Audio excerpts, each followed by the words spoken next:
All right. Here we go. Episode 13 of Hitting the Road. I'm here with singer-songwriter Nolan Taylor. Nolan is man, he's an interesting dude. I was just telling him a second ago, just unique in so many ways, in comparison to what you would expect a Nashville artist to be, so to speak. Nashville, has been good to him, it seems like so far, with over I mean, millions of hits, or millions of streams, I should say, on Spotify, picking up ground everywhere you look, Facebook, everywhere, man. You're just picking up ground, picking up steam, man. I And so, appreciate it. yeah, man. So like, glad to have you on. How you doing this morning? I'm doing good. I just got back from a walk and with my dog. So Yeah, yeah, man. Okay. Before we get going, man, tell me about because I saw you wrote a song about your dog, man. yeah, I got a few. What's your dog's name, man? Gadget. Gadget. Okay, Yeah. okay. Any meaning there behind Gadget? Yeah, it's like my favorite beer out of Cincinnati is called the Gadget. And Okay. so I just named it. His eyes were pretty similar to the color of the can. Yeah, totally. Man, we don't So deserve dogs, man. We don't no, deserve dogs. Man, dude, so real quick, but I just got my dog back from the vet. He's 9 years old, gorgeous. He's a handsome young man. I wouldn't trade him for $1 million, and I'm not just saying that. He's incredible. And we got the vet bill. I could have bought a small Hyundai.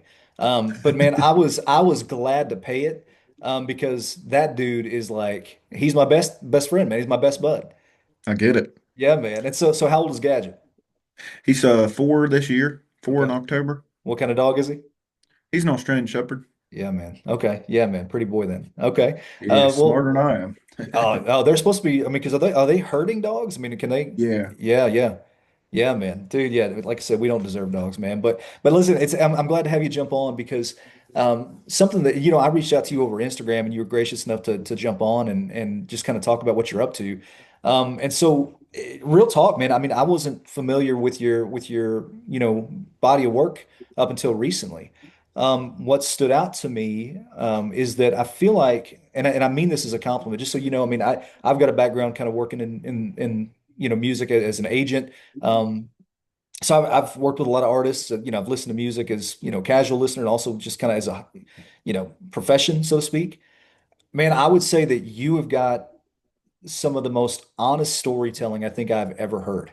And Thank you. yeah, yeah, man. And so I can tell like so I think that for a lot of time, I think a lot of times, man, you kind of find, and I don't want to paint with a broad brush, but you kind of find posers that really they're not representing, in their art, really kind of a reflection of who they are or who they've been. Right. I can tell, man, that your art comes from a very honest and real place. Like, man, where does that even start? Like, what's the origin of where you kind of become an honest storyteller? I think that that was just the way I was born, to be completely honest with you. Like in my opinion, and it's silly to think back now, even on my favorite songwriters, I'm like, in my head, that was about their lives, Yeah, and like all my favorite songs in the world, hearing my dad talk about them, be like, oh, this is crazy. This song's actually about this time this band was on tour in Europe, and they got this and this happened to them, and it's like, whoa. And so for me, it was like my whole life, I just thought that's what songwriting was. I yeah, thought that you just put it, and then, so it's like you just put out your whole life. Like I don't yeah, know how to tell anything other than my own story. I can create a story on paper, but it's just not ever going to come out that cool. yeah, But if I write something that I'm really passionate about and things that have changed my life or have for the better or worse, um, I feel like that's just I personally thought that that's what songwriting was yeah. my whole life. And then once I Sure. get into the doing the podcasts and stuff like that, after everything, the ball started rolling for me.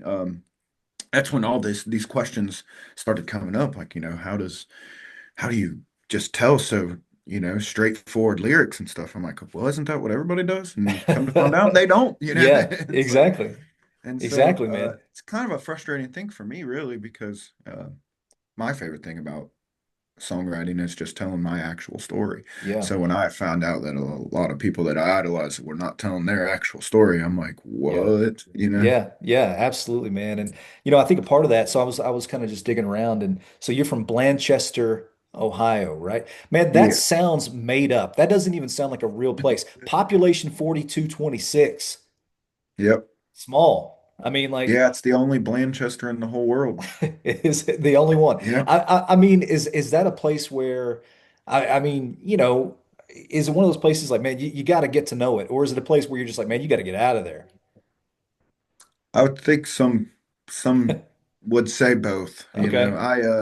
It's a town that's unfortunate. So I grew up in Blanchester up until I was like 14. Okay. And then I ended up moving to another town that was even smaller. Population last time I think it was census was 700 people. Okay. And so yeah, so I graduated with like 67 kids or something like that. Okay.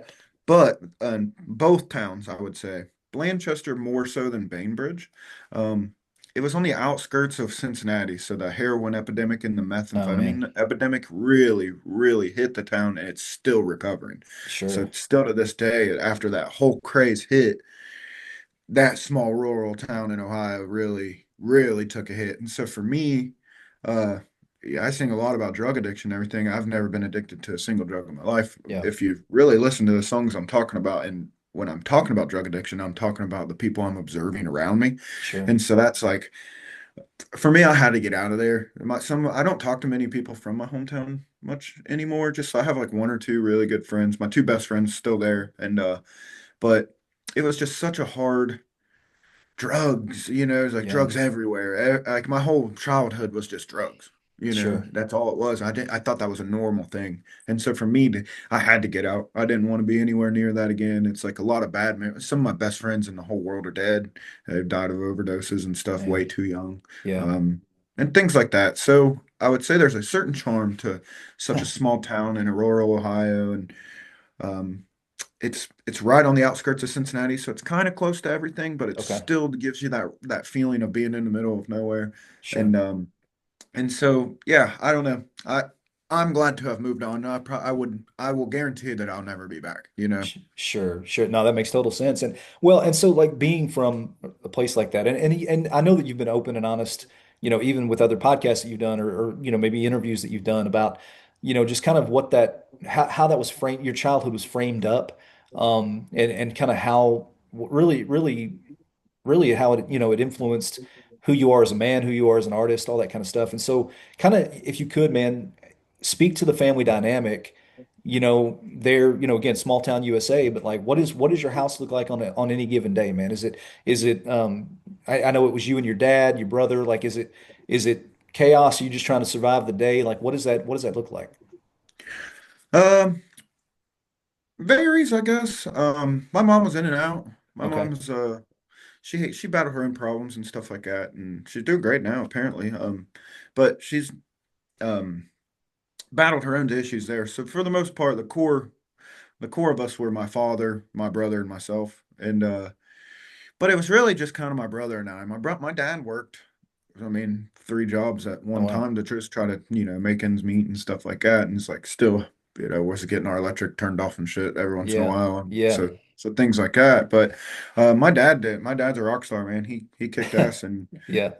prevailed on us in a situation that really a lot of people don't. And Yeah. so for us, it was kind of hectic and a lot like my most popular song, 68. Hmm. Every piece of that is pretty well true. I mean, Sure. like like so when I'm saying like, if my dad was off, so if one of the jobs he had a day off, then we would just take off listening to music because my mom would show up and it would cause a lot of havoc and Mm.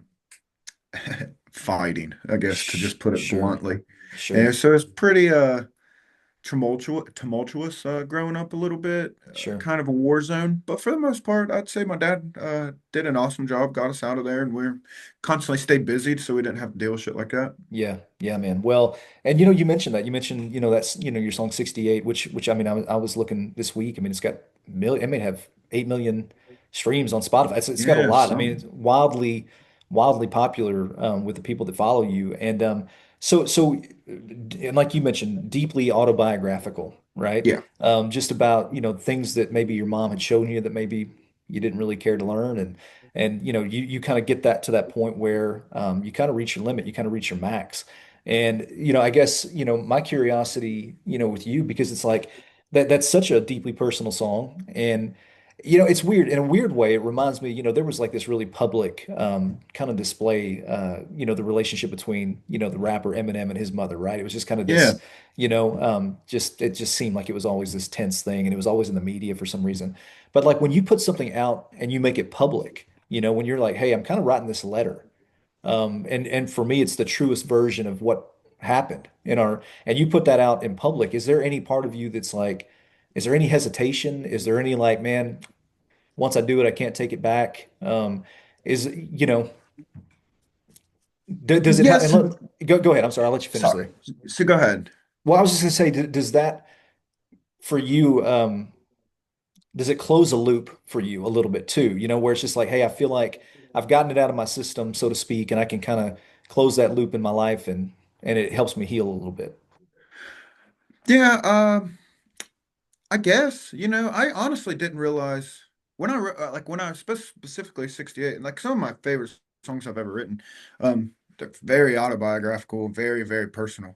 For me, it was just one of those things. It was just like it was on my mind. It was weighing heavy on me. My mom was trying to come back into my life at this time, Mm. and I kind of cut her out, and we had gone through some shit, and so for me, it was more of just like like I just got to get this off my chest, I guess. Yeah, totally. But I never, no hesitation. I didn't think it would spread like wildfire, really. I did Yeah, not. I yeah, had written a song years before it actually took off. And so I was playing it around. I was touring pretty heavy in the region through Kentucky and Ohio yeah. and Tennessee and stuff like that. And but then when it had the viral moment, it kind of took off and I didn't really expect it.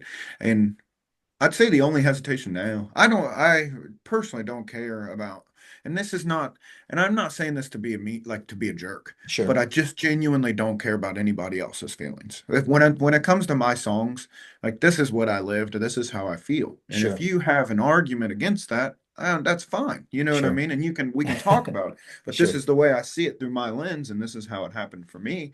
And, and so it's like, and also the only thing that I do regret with 68 specifically is that I had so many people coming out of the woodwork to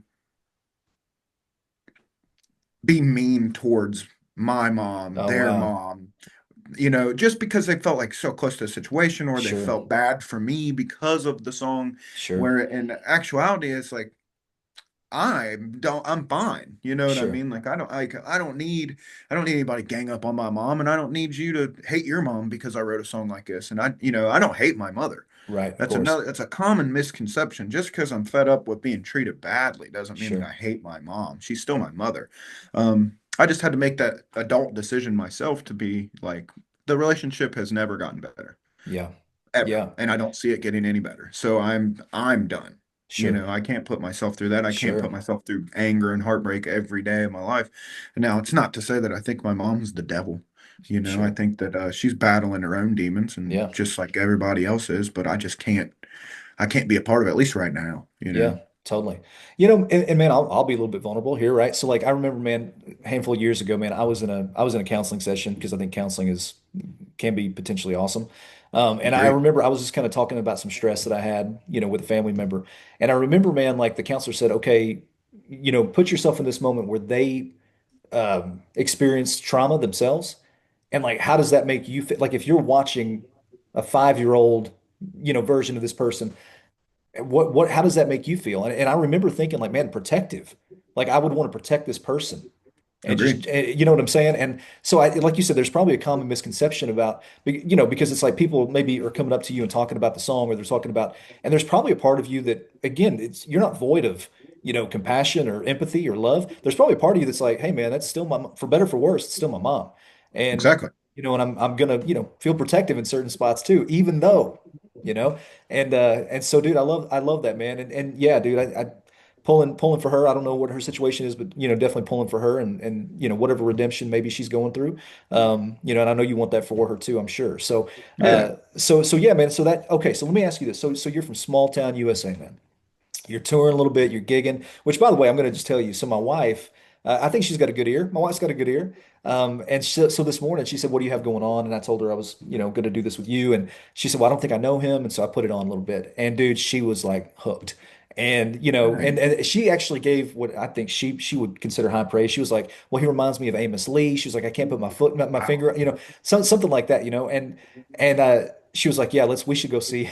So, I was like, "Well, we'll make plans. We'll go see him sometime." But I guess my curiosity, man, is like as people are starting to kind of figure, they're hearing more about you, they're listening, and you're touring and everything. Like, how do you kind of go a little bit more? I don't want to say mainstream, but you signed a deal with Universal. How do you get quote? I hate the word discovered. It sounds so terrible. But it sounds discovered anyway. Who found you? Like, who found you and said, "Man, I gotta lasso this guy and I gotta sign him and I gotta do all the things." Um, a few people, once it was kind of strange how I actually signed with Atlantic, Oh, but Atlantic. Okay, my fault. yeah, yeah, you're good.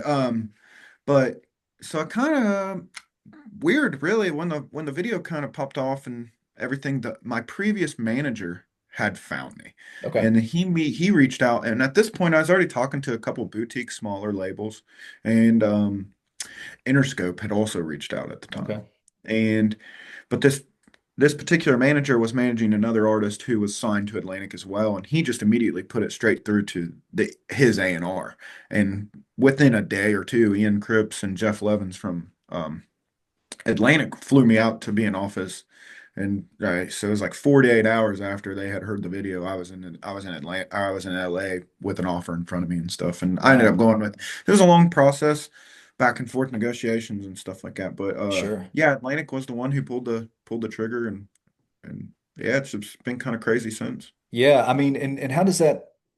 I mean, again, you're, rural town. I mean, you're touring. I mean, was that always the hope, always the goal that like, man, I'd love to get a record deal. I'd love to be able to tour more, play in front of, bigger rooms, bigger audiences, like Yeah, chase it, kind of thing. yeah, that's a once I had decided that I wanted to be a musician, that's pretty much what I had set out to do. And whether it had been getting signed, whether it had been anything, I didn't know.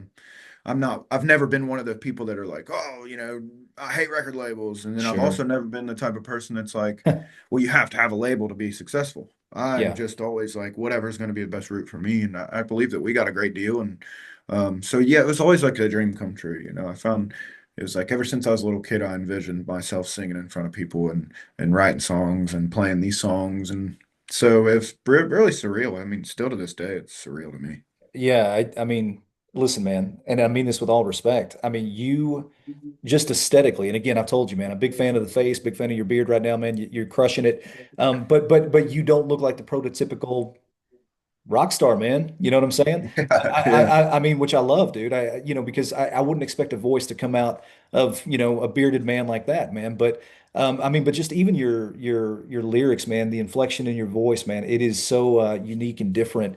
Haunting. I would say haunting, man, and I mean that in the best possible way. Thank you. And I mean, when you said, you guys were driving in the car, you, your dad, your brother, all that kind of stuff. You said you're listening to music. What are you listening to? Who are you drawn to as a music listener, but then somebody that influenced you as an artist? Personally, I'm all over the place. I was really influenced heavily by my father. My dad's a avid, he's like a fanatic when it comes to music, really. Um, so growing up, it was I listened to a lot of like classic rock. I love The Doors. I love my favorite band and ever, The Grateful Dead. Sure. And so it's like I was kind of he didn't really that was about as far jam band he went. He didn't really get into more than that. Maybe like some Government Mule, who I'm actually going out on tour with, which is Yeah, I saw that. bonkers. Um, but and then it was more like he's real big into John Prine and real big Yeah. into Bob Dylan. My first concert ever was John Prine when I was Oh like wow. 6 or 7. Do you Yeah, remember much of it? Do you remember? yeah, I Yeah. remember the whole thing. Changed my whole life. Yeah. And Really. yeah, it put me on the trajectory to do what I do, actually, yeah. Right. And Man. yeah, so it's like and then I kind of branched off from there. I ended up finding my own loves, I wasn't so influenced. My dad was hugely influenced. He loved the grunge era.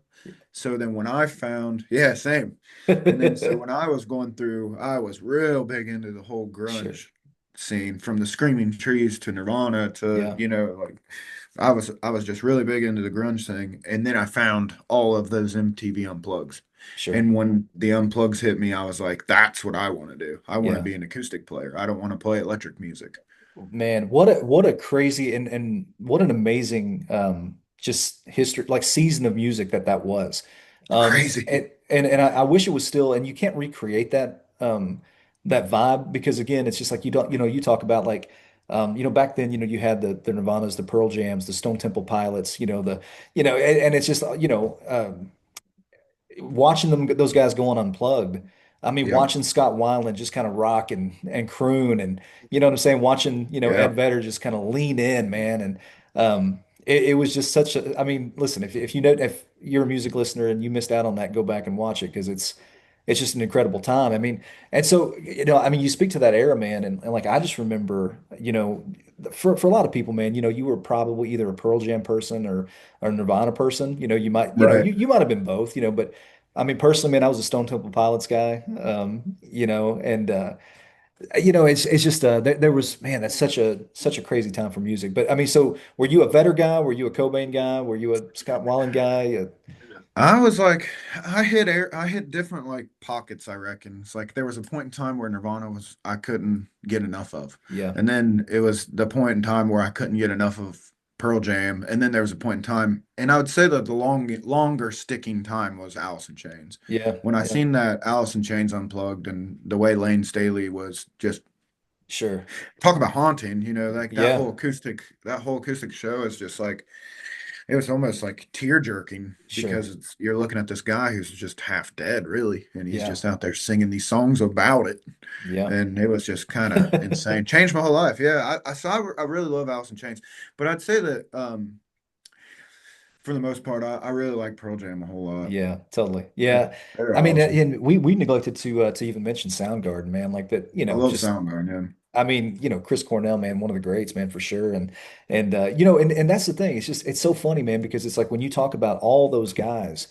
I mean, you're talking, I mean, for me anyway, I mean, as a music listener, I mean, there's such a uniqueness to each one of their voices, yep, I mean, you got, Cobain's kind of got that cat scratch, kind of vocal. Eddie Vedder's just rich, just kind of that deep baritone.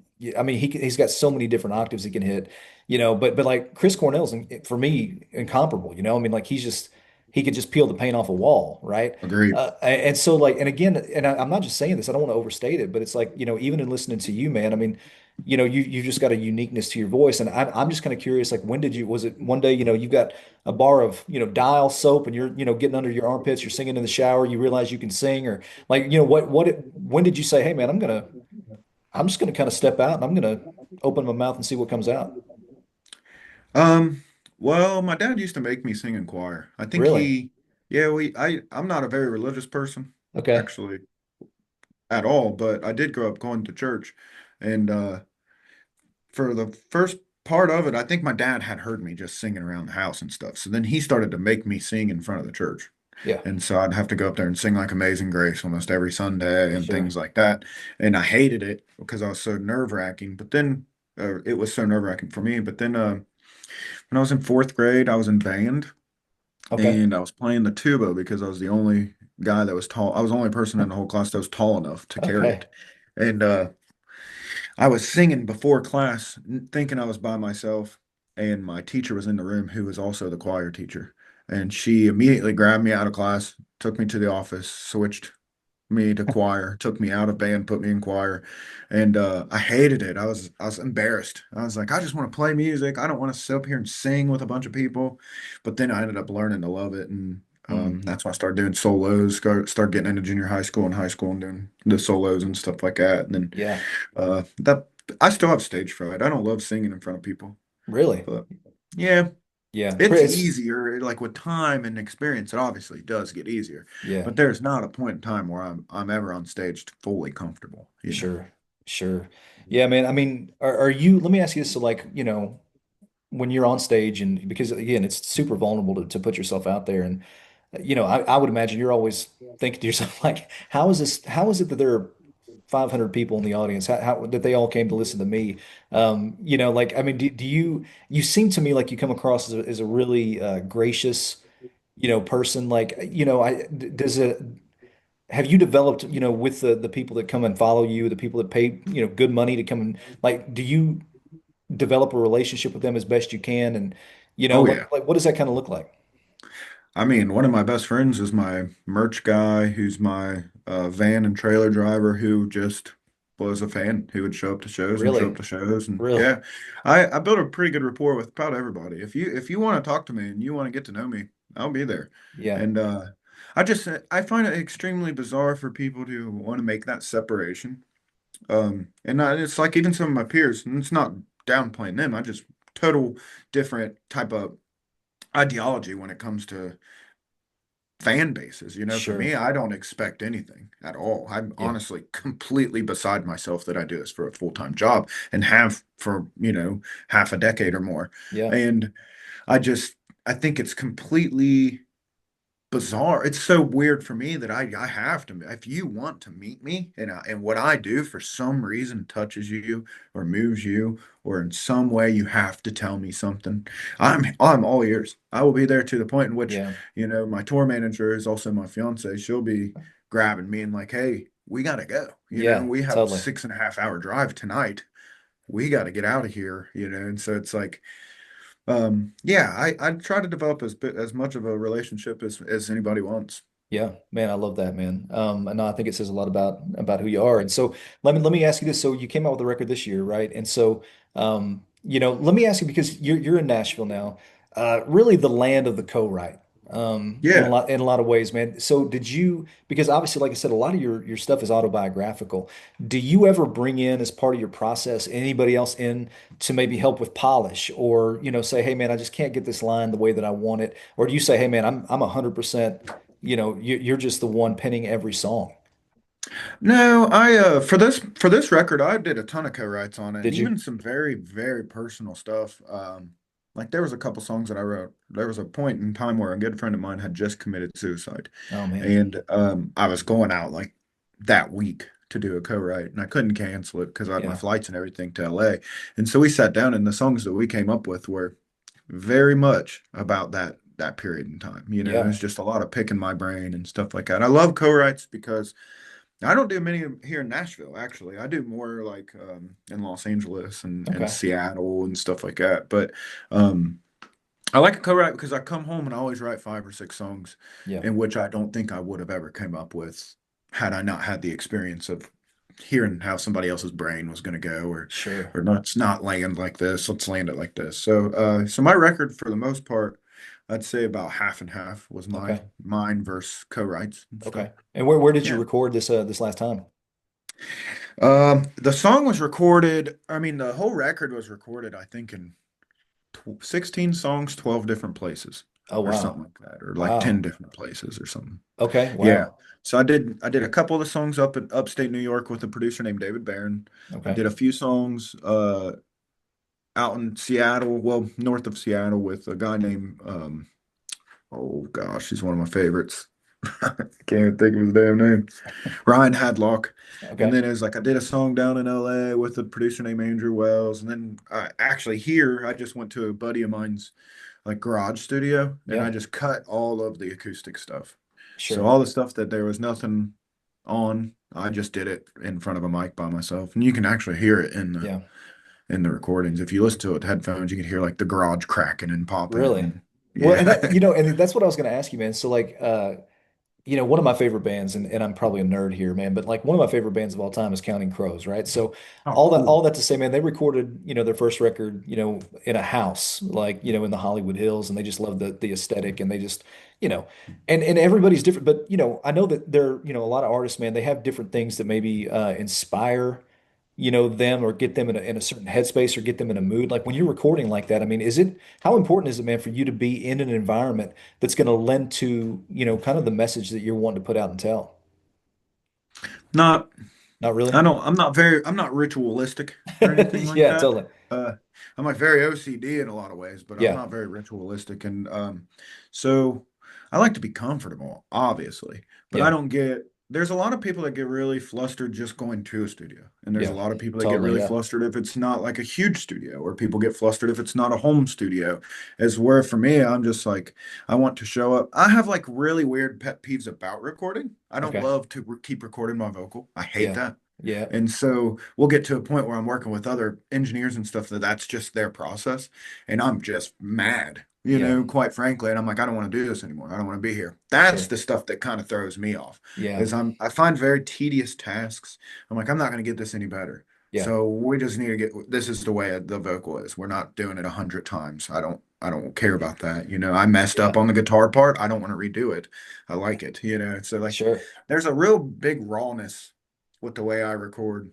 And I have done the real polished. Like on that record, there's a lot of songs that are extremely polished, and there's a lot of songs that are just really raw. Sure. And for me, I like that really raw approach. Yeah. So I think that for my next sophomore record, I'm going to go in and just kind of hit them. I want to do it tracked with a full live band. Oh, So okay. if it Yeah. is, I don't know if I want drums on it yet or not. I don't have There's not many songs that I have right now that are ready for the record that I want a big production on. So we'll see. I have a couple producers in mind. I have this one producer in mind that I'm hoping to work with, and I think he has a very similar vision. He's hearing all these songs and the demos and stuff, and he's like, I think that, you know, having you just in a room with the guys and just cut it live is the best bet. Yeah. So Yeah, man. Well, you've got some cool things coming up, but I wanted to, mention too, for anybody that might be listening. So you were, I mean, you played the Ryman a handful of months back, with like the Red yeah, Clay Strays. Like, how was that, dude, playing like such hallowed? I mean, this again, small town USA. You're on the Ryman stage, man. I mean, how surreal was that? it's wild. I have some musical moments in my life that I'm like, I don't know if this will be topped. And playing the Grand Ole Opry, playing the Ryman, and Yeah. signing a major record deal is kind of three things that I just never really thought I set out to do. Yeah. Never thought would happen. You know Yeah. what I mean? And so to like even going to the Grand Ole Opry and standing in the circle Yeah. was like such a moment where I was just like I had to sit there for a second, just kind of look at the crowd. And I was like, this is crazy, you Yeah. know? Just take it And the in and Ryman drink. was very similar. The I'm Ryman was sure. great. The staff was great. I love the Red Clay Strays. They're like my brothers. I love those guys. And Yeah. so yeah.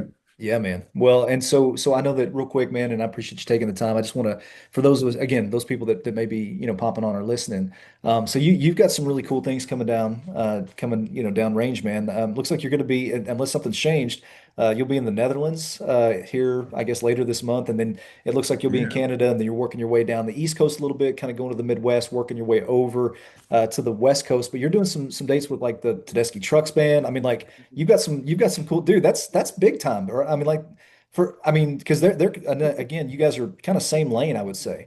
Thank Like you. I think That's that's a crazy. yeah, I think that's a really good pairing, man. In a lot of ways. I don't know. There's just this weird kind of juxtaposition that I think just works. But I mean, Yeah.